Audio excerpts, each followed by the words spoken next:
I'm Danny Smiles. We're here for the 29th edition of ItalfestMTL at the kitchen at Céramique Royale, this beautiful state-of-the-art kitchen. We're gonna make a giardiniera. So the recipe, one of the most commonly used condiments in Italian cuisine, and it's used in so many different cultures, is the giardiniera. Right now, in August, September, we have an abundance of fresh vegetables. We have peppers, cauliflower, carrots, celery, and we're just gonna preserve them. This is the time now to really go shop, go to your local farmer, and even go pick the vegetables and make condiments that you could use throughout these hard winters that we have here in Montreal.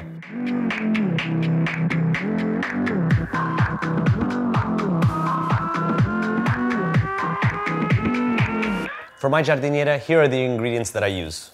Cauliflower, red peppers, garlic, long Hungarian peppers, celery, carrots, fennel, olives, and red wine vinegar. White vinegar, leave that for the tiles at home.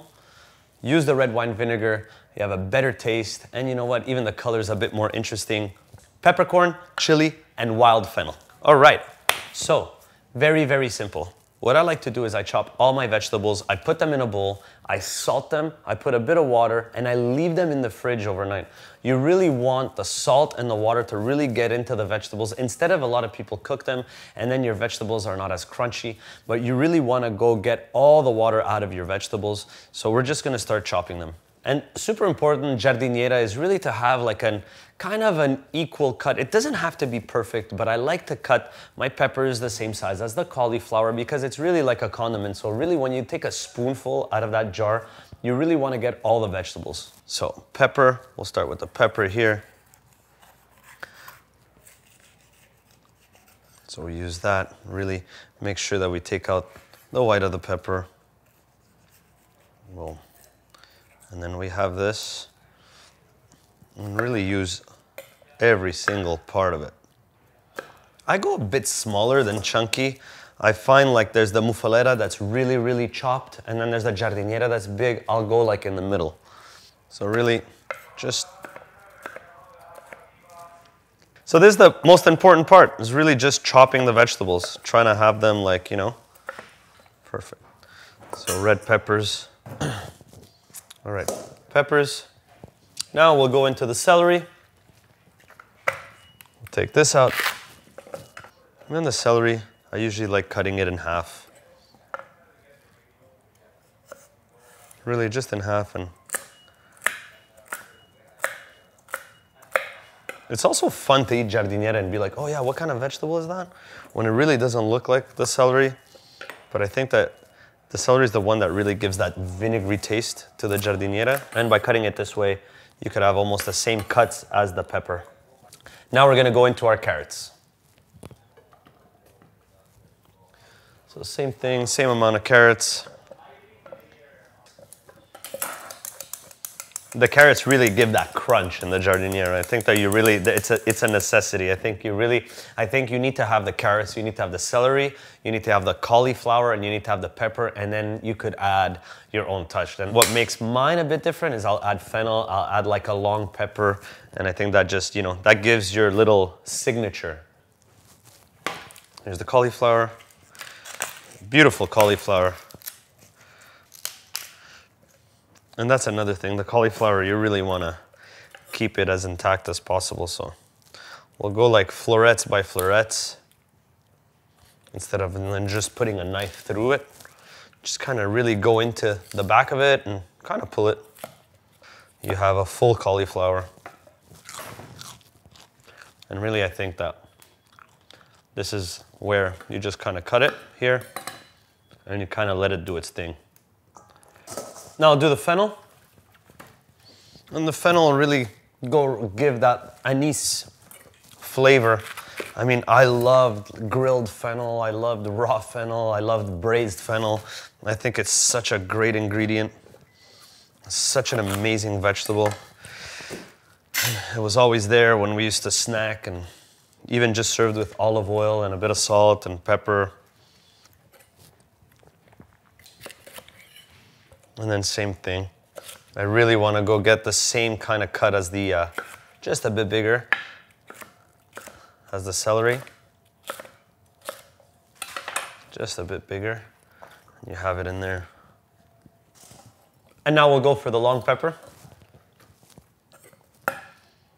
Kind of just to give it, and this is the sweet pepper, so really cut it in the middle. I want to take out all the seeds here. And same thing, kind of just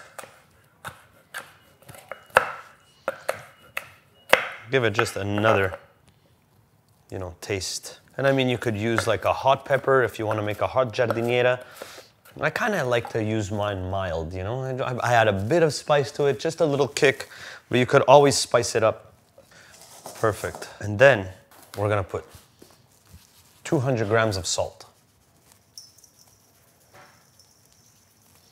Don't freak out. It's not we're seasoning it. We're actually putting it in a saline water solution.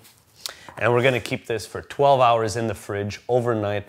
The saline water is gonna help add the crunch to the vegetables. We're going to remove all excess water from the vegetables, so we don't have to cook the vegetables. They stay nice and crunchy and they keep their color, which is extremely important because I think that in vinegar or when you cook it, you'll get like, you know, you'll get those weird colors and those transitional vegetable colors, and that's not what we want.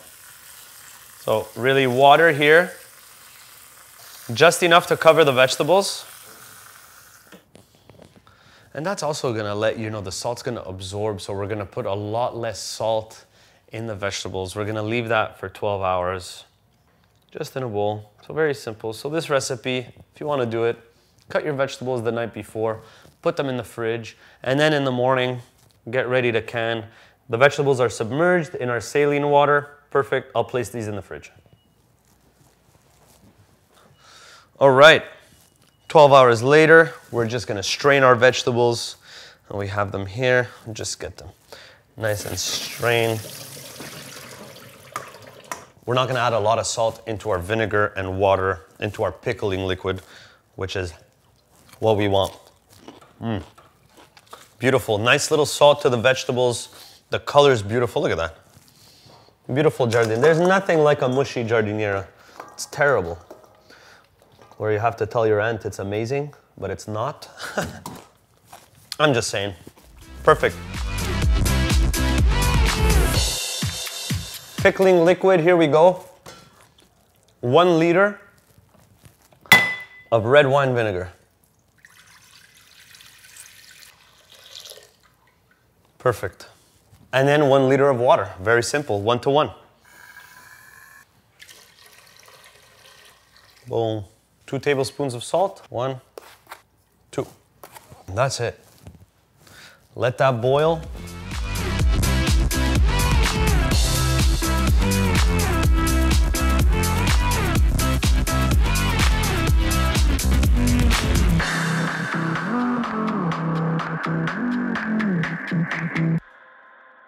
There we have it, boiling.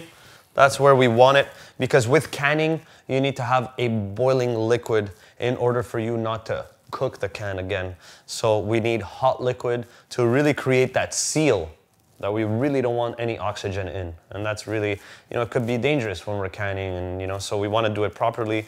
We put these in the oven first, we sterilize them, we wash them, and they come out nice and hot. So they're nice and hot. Kind of open them. And I think the vinegar, what we could do is that it's super, super hot. So it'll be easier to pour in. So we have that super, super hot, boiling hot. And then into our jar. Our vegetables are rinsed. At the bottom, a pinch of fennel. Pinch of fennel seed, a pinch of chili, peppercorn, just a bit. Really add all the vegetables. This is fun. This is something that you could do, you know. You have a nice little chain at home. You could have your kids putting the vegetables and somebody's putting the vinegar, and you know, and it's fun. And this is the way of like really keeping traditions alive. And now I have all the vegetables. Look at that. I think this is where the garlic comes in. Just kind of put just a little piece, you know? And I just put it in there, put it whole, and then here it is. Really super hot. Look at that. Pickling to the top.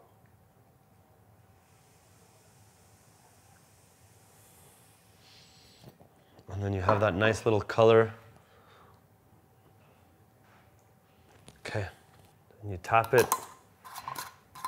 And then look at that, at the heat, super, super hot.